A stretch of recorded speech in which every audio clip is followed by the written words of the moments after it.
সুপ্রিয় শিক্ষার্থীরা 2020-21 শিক্ষাবর্ষের একাদশ শ্রেণীর ওরিয়েন্টেশন ক্লাসে তোমাদেরকে জানাই আইডিয়াল উইমেন্স কলেজের পক্ষ থেকে আন্তরিক শুভেচ্ছা ও অভিনন্দন। আমি বিদ্যুৎ চন্দ্র পাল, প্রভাষক, রাষ্ট্রবিজ্ঞান বিভাগ, ideal women's college, Nabiganj, Habiganj. শিক্ষার্থীরা, তোমরা জানো এই মহামারী করোনা ভাইরাসের কারণে আমাদের দেশের সকল শিক্ষা প্রতিষ্ঠান বন্ধ থাকায় কারণে তোমাদের সাথে তো আমাদের নবীন বরণ অনুষ্ঠানটি এবছর পালন করা হয়নি। তবুও আমি আবারও তোমাদেরকে জানাচ্ছি আইডিয়াল উইমেন্স কলেজের পক্ষ থেকে ফুলের শুভেচ্ছা ও অভিনন্দন।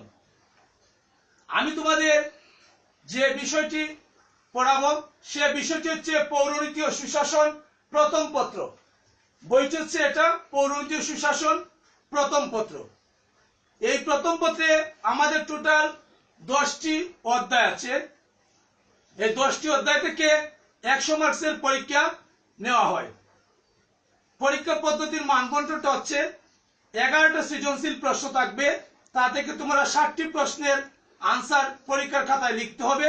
60টা হচ্ছে 70 মার্কস, 10 করে প্রতিটা প্রশ্নের মার্কস হচ্ছে 10, 770 মার্কস এবং বাকি 30 মার্কস হচ্ছে অবজেক্টিভ, 30টায় 30 মার্কস। শিক্ষার্থী বন্ধুরা, এই হলো টোটাল 100 মার্কসের পরীক্ষা পদ্ধতির যে মানবন্টন পৌরনীতি সুশাসন প্রথম পত্রে। পৌরনীতি সুশাসন প্রথম পত্রে 10টি অধ্যায় আছে। এর মধ্য থেকে আজকে আমরা তোমাদের সামনে প্রথম অধ্যায় থেকে কিছু আলোচনা করব। প্রথম অধ্যায়টির নাম হচ্ছে পৌরনীতি ও সুশাসন পরিচিতি। এর ইংরেজি শব্দ হচ্ছে civics introduction to good governance, অর্থাৎ civics and introduction to good governance, পৌরনীতি ও সুশাসন পরিচিতি। তাই প্রথমে আমরা জানব পৌরনীতি কি, অর্থাৎ পৌরনীতির ইংরেজি শব্দ কি। তো এই পৌরনীতির ইংরেজি প্রতিশব্দ হচ্ছে সিভিক্স। সিভিক্স দুটি ল্যাটিন শব্দ থেকে উৎপত্তি, যা হচ্ছে সিভিস এবং সিভিটাস। সিভিস শব্দের অর্থ নগর এবং সিভিটাস শব্দের অর্থ হচ্ছে নাগরিক রাষ্ট্র। অর্থাৎ পৌরনীতি হচ্ছে জ্ঞান বিজ্ঞানের সেই শাখা যা ব্যক্তিগত আচার আচরণ এবং সামাজিক চলাফেরা রীতিনীতি নিয়ে আলোচনা করা হয়, তা হচ্ছে পৌরনীতি। পৌরনীতি হচ্ছে নাগরিকতা বিষয়ক একটি সামাজিক বিজ্ঞান। মানুষ সমাজে সংঘবদ্ধভাবে বসবাস করে। এ প্রসঙ্গে রাষ্ট্রবিজ্ঞানের জনক অ্যারিস্টটল বলেছেন, মানুষ সংঘবদ্ধভাবে বসবাস করে, মানুষ একাকী বসবাস করতে পারে না। যে সমাজে বাস করে না সে হয় পশু নতবা দেবতা।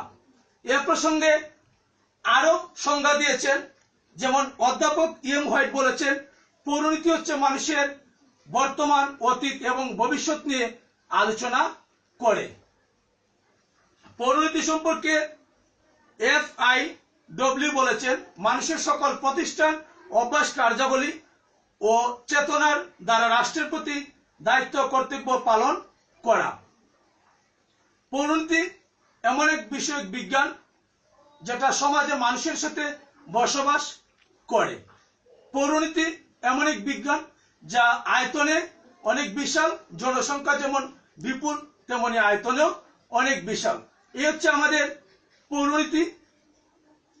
যে পৌরনীতি বলতে কি বুঝি, পৌরনীতির ইংরেজি প্রতিশব্দ আমরা জানলাম পৌরনীতি শব্দটি কোন শব্দ থেকে এসেছে। আজকে আমাদের ওরিয়েন্টেশন ক্লাসে এই পৌরনীতি সম্পর্কে যে আলোচনা করলাম তা এখানেই সমাপ্ত। শিক্ষার্থী বন্ধুরা, পরবর্তী ক্লাসে তোমাদের সামনে আমরা আরো আলোচনা করব সুশাসন নিয়ে এবং পৌরনীতি রাষ্ট্রবিজ্ঞানের সাথে কি সম্পর্ক, পৌরনীতি সমাজ বিজ্ঞানের সাথে কি সম্পর্ক, পৌরনীতি ইতিহাসের সাথে কি সম্পর্ক, আমরা পরবর্তী ক্লাসে আলোচনা করব। তাই তোমরা সকল ভালো থাকো, সুস্থ থাকো। সবার জন্য আমার আশীর্বাদ ও দোয়া রইল। ধন্যবাদ।